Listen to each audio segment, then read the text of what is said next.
Dear student, today our lecture number 4 on chemical equilibrium. Last lecture में हमने rate of reaction के लिए हमने इक्विलिब्रियम देखे, दो टाइप के, फिजिकल एंड केमिकल इक्विलिब्रियम. अब हमको मालूम करना है कोई भी केमिकल रिएक्शन का रेट क्या होता है. रेट मतलब उसकी स्पीड. ठीक, as we know that any reactants भी हो सकते हैं, नंबर ऑफ प्रोडक्ट्स. ठीक, any reactant can convert into products. अब यहाँ पर जब हम रिएक्शन शुरू करते हैं तो उस वक्त रिएक्टेंट स्टार्ट में 100% होता है और प्रोडक्ट जो होता है वो 0% होता है. बट एट द एंड जब रिएक्शन कंप्लीट हो जाती है तो उस टाइम में हमको रिएक्शन जो होता है प्रोडक्ट जो होता है वो 100% मिलता है या फिर 99%, और यहाँ पर रिएक्टेंट 0% बचता है. ठीक, तो यहाँ पर जो हम देखें इसका रेट मालूम करने के लिए दोनों का कॉन्सेंट्रेशन मालूम होना ज़रूरी है.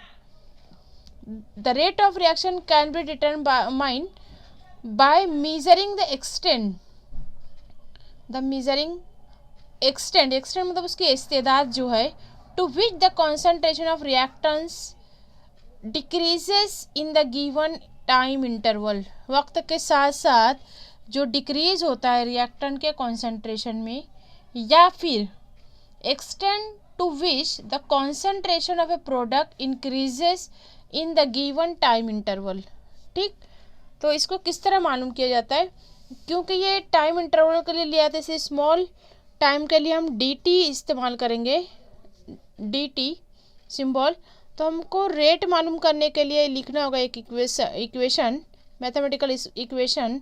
Rate is equal to minus d concentration of reactant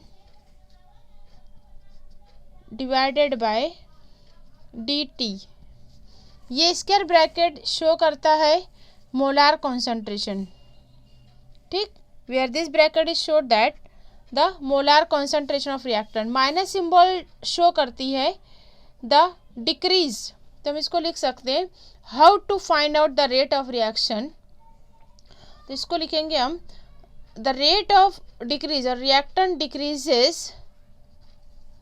reactant किसको बोलते हैं, जो स्टार्टिंग कंपाउंड हम लेंगे किसी भी रिएक्शन में, ऐसी स्पीसीज जो रिएक्शन करती है, रिएक्शन में इन्वॉल्व होती है और it undergo actual change.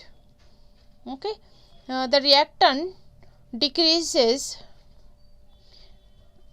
decreases in the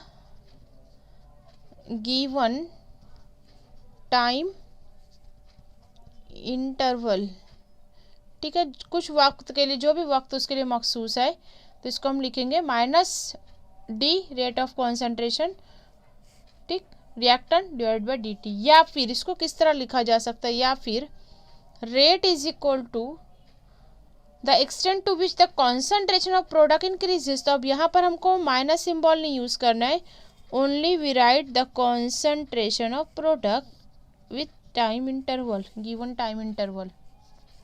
is that clear. तो ये रेट मालूम करने का एक्सप्रेशन है. यहाँ पर आप लिख सकते हो where the concentration reactant indicate the small decrease और increase in concentration during a small time interval. ठीक, इसको और इसको आप इस तरह लिख सकते हो, दैट इज प्रोडक्ट. तो यहाँ पर आपको लिखना है the small decrease in concentration और small increase in concentration of product. Is that clear. This is called a rate of chemical reaction. Now see what the law of mass action. देखिए यहाँ पर law of mass action. यहाँ पर हमने जो भी reaction लिया है इसको हम इस तरह शो कर सकते हैं, a plus B convert into A C. ठीक, एक कॉमन रिएक्शन है, जनरल रिएक्शन. ठीक, बैलेंस इक्वेशन हमको शो करना है.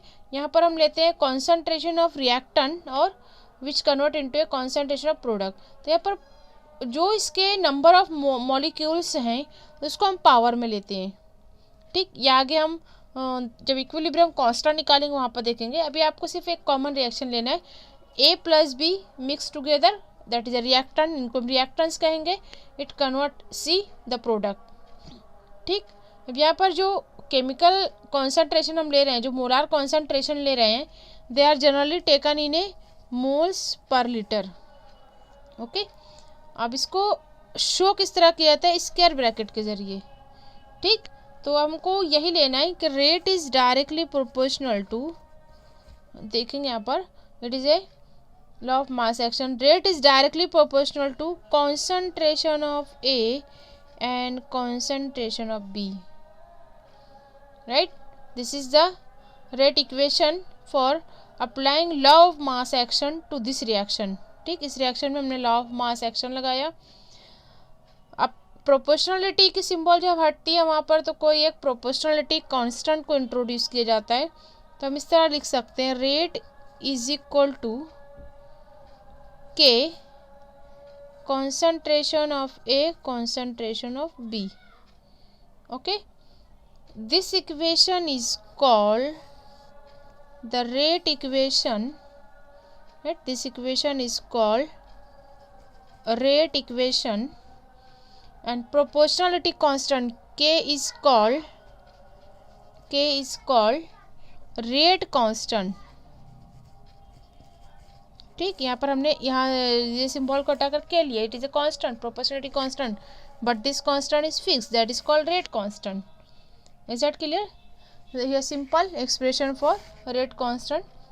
In this equation we see that the rate constant, okay. Now in next lecture we see that the chemical equilibrium. देखेंगे law of mass action को इस तरह show करते हैं। This is the definition law of mass action, the rate of chemical reaction at each instant is proportional to the concentration of product of all the reactants, ठीक। ये जो हमने expression निकाली रेट की, यहाँ पीछे rate is equal to k concentration of A concentration of B, तो इसी को हम कहते हैं rate of chemical reaction at each instant is proportional to the concentration of product of all the reactants, जो भी पूरे के पूरे कन्वर्ट हुए हैं उसका प्रोपोर्शनल होगा। Is that clear? This is called law of mass action. यहाँ पे एक सॉल्व्ड प्रॉब्लम है, आपको सिर्फ इक्वेशन निकालना है। ये आप पेज नंबर 179 पर सॉल्व्ड एग्जांपल आप देख सकते हो। Write the rate equation for the following reaction, ठीक। ये सॉल्व्ड है, आप इसको सिर्फ प्रैक्टिस कीजिए। Carbon and oxygen combine to give carbon dioxide, इसका यहाँ सोल्यूशन लिखा हुआ है। रेट लिखना है आपको, पहले आपको रिएक्टेंट लिखना है कार्बन एंड ऑक्सीजन, इसकी इक्वेशन निकलेगी k is equal to concentration of carbon concentration of oxygen. Similarly here, ठीक।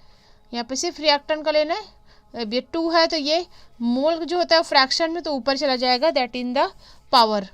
Is that clear? In this lecture we solve the next point, equilibrium constant. Okay, thank you.